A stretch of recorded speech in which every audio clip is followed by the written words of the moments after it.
Le coup d'envoi a été donné le 8 février 2024, sur M6. Pékin Express a fait son grand retour et quel retour! Dès le premier épisode, les téléspectateurs ont assisté à un vrai coup de théâtre.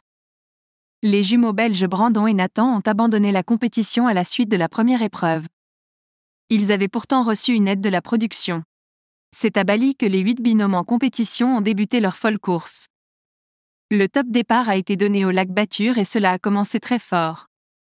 L'un des candidats avait les yeux bandés et devait se laisser guider par son partenaire pour construire un radeau puis le diriger ensuite. Malheureusement pour Brandon et Nathan, la tâche s'est avérée très compliquée. Mais, comme l'ont indiqué nos confrères de Pure Media, il a été révélé lors de la conférence de presse qu'un coup de pouce, pas vu à l'antenne, a été donné au binôme.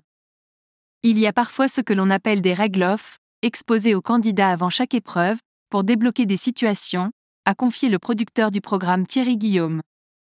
Le présentateur Stéphane Rothenberg a rapidement précisé qu'il ne s'agissait pas de mâcher le travail pour les deux frères.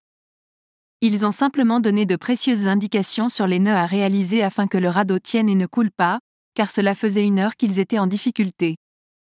Ces règles, instituées depuis la saison 1 de Pékin Express, ont vocation à permettre à la course d'avancer sans intervenir sur la hiérarchie, a poursuivi celui qui est aux commandes de l'émission. Les premiers de la course ne sont donc pas impactés. On ne laisse pas plus de 4 heures entre la tête et la fin de course. Le pire pour nous, c'est quand en stop, les candidats partent à contresens. Ça pour nous, c'est un enfer. Parce qu'en termes de logistique et de sécurité, les écarts s'accentuent en accéléré. Et parfois ils y vont avec conviction. Là, c'est un warning chez nous, c'est beaucoup de stress, a poursuivi Stéphane Rothenberg.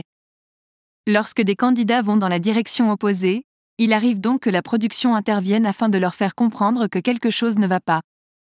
S'ils insistent dans leur erreur, au bout d'1 ou 2 heures, on leur demande, sans leur indiquer la bonne route, s'ils sont sûrs de leur direction. À un moment, on ne peut pas créer d'aussi grands écarts. C'est très important pour nous de garder tout ce petit monde à peu près groupé, a-t-il conclu. Une véritable aventure du côté de la production également.